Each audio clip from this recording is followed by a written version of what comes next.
He was, I would say, a true firefighter's firefighter. I mean, he loved doing that. Bob's just, a good guy. He has married his childhood sweetheart, Amy. Man, he loved his girls. He would literally work his fingers to the bone for those girls. He would take every opportunity he could to work extra jobs, to work extra hours, to work overtime, to do whatever he could to earn money, and that money was always for his girls.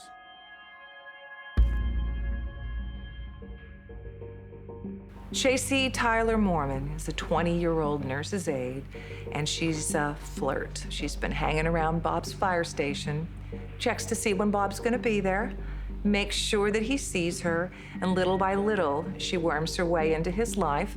So once Chacey Poynter set her sights on him, all bets were off. The fact that he was married and maybe unavailable was sort of a game for her. And if she could get him away from his wife, that would be a true test of her ability to have some sort of control over him. December 28th, 2009, Chacey and Bob get married. They've been seeing each other now for 2 years, and now they have a little child together. Chacey and Robert didn't have the most ideal start to their relationship.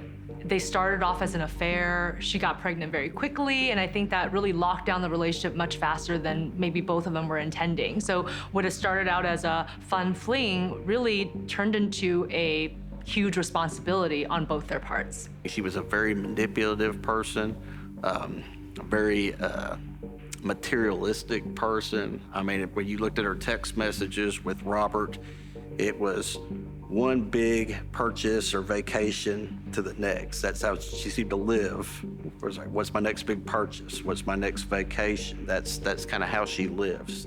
About 3 years into that marriage, things start falling apart. She had real bad mood swings. She would come sometimes and she would be smiling, and then the next thing you know, they would be in the office and she'd be screaming at him. She says Bob doesn't find her as attractive anymore, but Chacey has this newfound confidence, and she starts hitting the bars and the nightclubs, going out and meeting men. Chacey didn't seem to have too much concern about being caught, and that could be because she was just brazen or because she was wanting to be caught, but she would do things like leave her Facebook open with messages that can easily be read by anyone. Well, Bob is obviously devastated. He had gone through a divorce before, and he did not want to go through that again. And it was all because of his daughter. He did not want to hurt her that way, and so he expressed that to me a lot. And I don't believe she wanted to be with Robert Poynter, but Robert Poynter made very good money. He made over $100,000 a year as a captain with the University Fire Department. He worked a lot of overtime. He bought her a lot of nice things, let her redo the houses, like she bought her a Jeep. She wanted to get breast enhancements. So she became accustomed to that lifestyle that he could provide for her. She stood to gain a lot of money if Bob were dead. On the other hand, if they were to divorce, she'd be penniless. She was the beneficiary of his life insurance policy, which was worth over $600,000. She would have got a pension on top of that, a survivor benefit pension, all the assets. I mean, it was worth, probably close to $1 million in total assets that she would have got.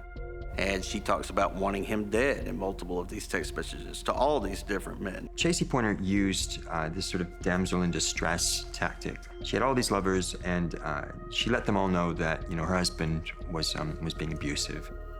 Michael Garza is the one who took the bait. So I think she was kind of baiting all of these men to see who would tell her what she wanted to hear. And then she finally found that in Michael Garza. On September 8th, 2016, the day before the murder, Bob texts Chacey and says, "Look, I think we can really work this out. Let's try. Let's give this marriage a go." But on the same day, he contacts a divorce lawyer. So he's covering his bases here. Chacey texts Bob and she says, yes, Bob, let's try to work this out. I think we can save this marriage, but I really need to talk. Her plan was, she told him, we're gonna meet up at Jack in the Box in Royce City for late night tacos. And then some more time goes by and she says, I'm almost there. The GPS says I'm 3 miles away. 15 minutes later, Bob sends a text message and says, long 3 miles.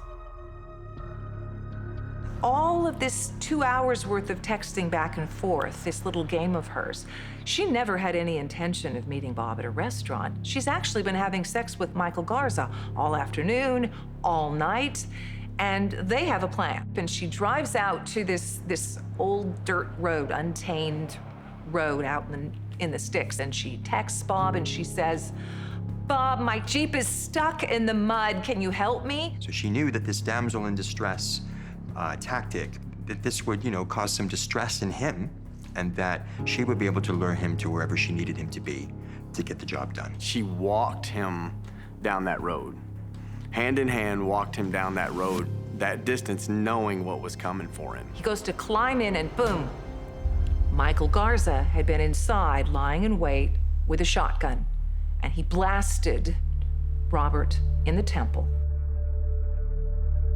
Meanwhile, Chacey is calling 911, and she is just acting hysterical. Royce City Police Department got a phone call around 10:45, 10:47 p.m. It's a Friday night.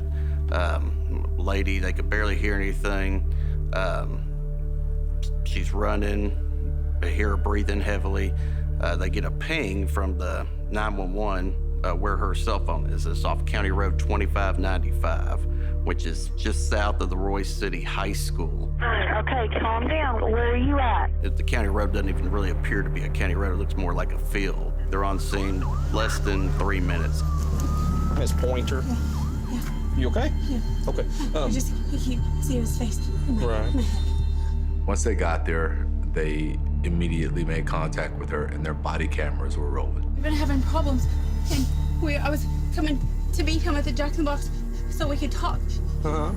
We used to stop and get tacos at Jackson Box when he'd come home late from work.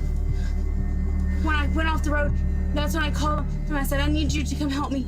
And he said, where are you? And I told him, I said, I'm on a dirt road. That's all I know. I don't know the numbers. And so Probably half a mile down the road around a bend that's heavily wooded, and then Robert Poynter was sitting there in a Jeep, Chacey Poynter's Jeep, with a shotgun blast to the head. Breathe for me, Miss Poynter. I'm Calm trying. down and breathe I'm for me, trying. okay? Yeah, I got some questions. I'm trying to fill in some holes, okay? Okay. Have you ever been out here before? No, You've I've never been out here before. Only tonight, right now? Yes, yeah. The body cam footage is quite powerful. It shows her panting and nervous and every emotion that she has. There was a loud shot. And the Jeep started rolling, and I didn't see anything, and I saw a shadow. That's all I saw. And when I walked up to him, I yelled his name, and I just felt something on me. And I had my phone in my back pocket, and I ran. I didn't know what else to do. I think Chacey was emulating what she believed a grieving wife would look like, and she basically, in a very superficial way, presented what she thought other people should expect of her. And she tells this bizarre story.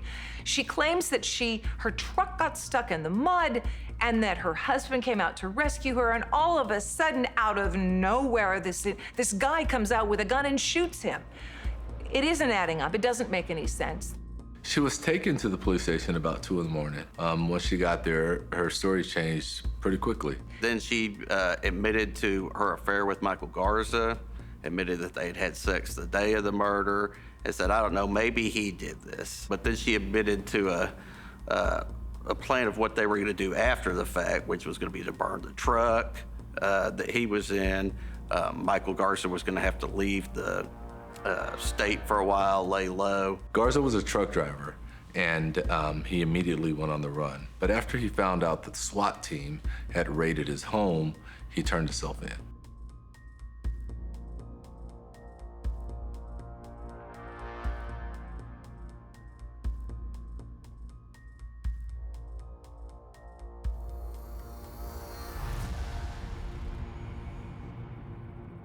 I would have been completely happy with the death penalty for both of them. They didn't give him that option of life. So, you know, my head was, you know, it would have been fine with me if they got that too. When you talk to her family members, they didn't seem surprised that she did this. I think that says something. They knew from a young age that she was an awful person. She may be in that sociopath category, just couldn't feel anything for anybody but herself. I am convinced that if Chacey Poynter had not been caught, that she probably would have gone on to do this again. We'd be talking about a serial killer.